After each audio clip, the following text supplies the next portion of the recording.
Hello दोस्तों। इस video में टाइम एंड वर्क से एक ऐसा क्वेश्चन जो एक दिन में छोड़कर एक दिन बारी बारी से काम करवा करके परेशान कर देता है, तो उसको सबसे सिंपल तरीका से बनाते हैं आज कि कैसे ये परेशान करता है। तो चलिए दोस्तों, पहला क्वेश्चन है, ए अकेला एक कार्य को 16 दिन में समाप्त कर सकता है, जबकि बी अकेला इस कार्य को 12 दिन में समाप्त कर सकता है। यदि ए कार्य का आरंभ करे तथा वे एक दिन छोड़कर एक दिन बारी बारी से काम करे, तो सारा कार्य कितने दिनों में समाप्त करेगा।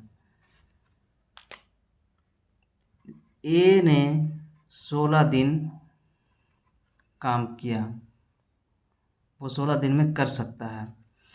बी 12 दिन में वो काम कंप्लीट कर सकता है। जब ए और बी का दोनों का टाइमिंग दिया हुआ है, तो दोनों का टोटल वर्क निकाल लेते हैं। तो टोटल वर्क 48 हो जाएगा। तो ए एक दिन का 3 काम और बी एक दिन का 4 काम हो जाएगा। अब देखिए, इसमें कह रहा है कि वे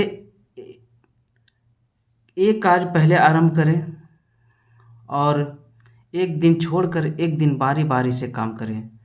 तो पहले अगर कार्य ए आरंभ करता है तो 3 काम कर लेता है, और दूसरा दिन बी अगर करता है तो 4 काम कर लेता है। मतलब 2 दिन में इन लोग 7 काम कर लेगा। तो 2 दिन में 7 काम जब कर लेता है, तो यहाँ पर लास्ट में हम लोग ये ध्यान रखेंगे कि 2 दिन में बारी बारी से तो कर रहा है, लेकिन लास्ट दिन कौन करेगा काम, ये पता नहीं है। लास्ट दिन कौन करेगा, इसके बारे में हम लोग को पता करना होगा कि ए कर रहा है या बी कर रहा है। और ए 3 दिन का काम करता है एक दिन में, और ये 4 काम कर लेता है एक दिन में। तो लास्ट में हम लोग पता करने के लिए क्या करेंगे कि सबसे पहले लास्ट का 7 काम जो होता है उसको माइनस कर दीजिए, तो हो जाएगा 41 काम हो जाएगा। 41 काम जब हो रहा है तो एक दिन का 7 काम कर रहा है, 2 दिन में जब 7 काम कर रहा है, तो हम लोग क्या करेंगे कि 41 से 48 के बीच में एक ऐसा डिजिट लेंगे जो 7 से डिवाइड हो। फर्स्ट दिन 3 और 4, 7 जो है वो 7 से डिवाइड हो। तो 41 से 48 के बीच में 42 है जो 7 से डिवाइड हो जा रहा है। 7 से डिवाइड होने का मतलब है कि हम सिंपल रूप से ये निकाल लेंगे कि 7 काम 2 दिन में करता है, तो 42 काम 42 6 12 दिन का टाइम ले लेगा।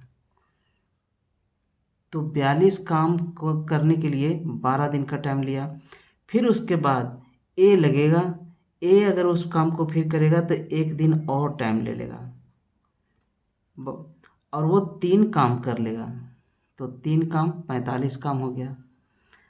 अब शेष काम जो बचा है वो 3 काम बचा।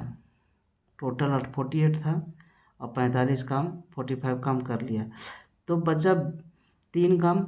उसको करेगा बी, लेकिन बी की इफ़िशियंसी जो है वो 4 काम एक दिन में करता है, तो 3 ही शेष तो बचा हुआ है। तो 3 काम करने के लिए 3/4 दिन का टाइम लग जाएगा। अब इसमें जो बी काम कर रहा है वो 3/4 दिन का टाइम ले रहा है, तो टोटल काम हो जा रहा है 13/4 दिन। सिंपल तरीके से बना देना है। सेम इसी तरह का एक और क्वेश्चन बनाएंगे। ए किसी काम को 10 दिन का टाइम लेता है और बी जो है वो 15 दिन का टाइम ले रहा है। दोनों का टोटल वर्क निकाल लेंगे तो 30 वर्क हो गया, टोटल काम 30 हो गया। इसकी क्षमता 30 और इसकी क्षमता 2 है। और फिर उसी तरह से जब एक दिन में 3 काम करता है और दूसरा दिन ये 2 काम करता है, तो 2 दिन का तो 5 काम निकल गया। 5 काम जो है वो 2 दिन लगा दिया। फिर लास्ट में हमारा जो है एक एक दिन ए करता है और एक दिन बी करता है। तो लास्ट के लिए फिर हम लोग क्या करेंगे कि दो, ये 3 काम और 2 काम, ये 5 काम को माइनस कर देंगे तो 25 काम हो जाएगा। 25 काम को करने के लिए कितना दिन का ज़रूरत पड़ेगा? तो 5 काम करने के लिए 2 दिन का, तो 25 काम करने के लिए 6 दिन का, 10 दिन का ज़रूरी पड़ जाएगा। अब 10 दिन टाइम हो गया और लास्ट में फिर जो ए और बी दोनों का टाइम है तो उसको से करवाएंगे। तो एक दिन ए 3 काम और कर लेता है इसमें, तो 28 हो जाता है और लास्ट में बचता है बी के लिए। तो 30 में से जो 28 है वो तो 2 बच ही रहा है, तो एक दिन और लगा देगा। इसका मतलब 12 दिन का काम हो जाएगा। सेम इसी तरह से एक क्वेश्चन और करते हैं। ए तथा बी एक काम को क्रमशः 7 दिन और 8 दिन में पूरा कर सकते हैं। दोनों एक दिन छोड़कर एक दिन कार्य करें तो ए कार्य को आरंभ करे तो सारा दिन कितना में? तो ए 7 दिन का टाइम लेता है, बी 8 दिन का टाइम लेता है। दोनों का टोटल वर्क 56 हो जाएगा एलसीएम लेने पर।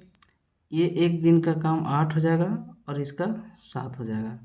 सेम देखिए 2 दिन में इन लोग 15 काम कर ले रहा है, तो सेम उसी तरह से 15 काम सबसे पहले लास्ट में हटा देंगे और लास्ट में घटाने के बाद हमारा यहाँ पर आएगा 41। लेकिन 41 और 56 के बीच में एक ऐसा डिजिट लेंगे जो 15 का मल्टीपल हो। अगर 15 का मल्टीपल होता है तो 45 जो है वो 15 का मल्टीपल है। 45 जो है वो 15 का मल्टीपल है। तो 15 जो काम है वो 2 दिन में करता है, तो 45 काम के लिए कितना हो जाएगा? 6 दिन का टाइम ले लेगा। अब 6 दिन का टाइम ले रहा है तो फिर उसके बाद ए काम करेगा तो 8 काम करता है, तो 45 + 8, अगर काम हम जोड़ देते हैं तो यहाँ पर डे की संख्या भी 1 जोड़ देंगे। अब 45 और 8 53 हो गया। अब 53 काम कर चुका और टोटल 56 काम है। 56 काम में से 53 जो है वो शेष 3 काम बचेगा, लेकिन बी जो है वो 7 काम करता है। तो 7 काम एक दिन में ये कर लेता है, तो 3 काम के लिए 3/7 दिन लगा देगा, तो टोटल हो जाएगा 7×3/7 दिन। इसी तरह से जितने भी इस तरह के क्वेश्चन हैं आप इसी तरीक़ा से बनाइए, बहुत ही आसानी से बनेगा, कोई कन्फ्यूजन नहीं, कोई प्रोसेस रटने की ज़रूरत नहीं है, बस समझ करके बनाना है।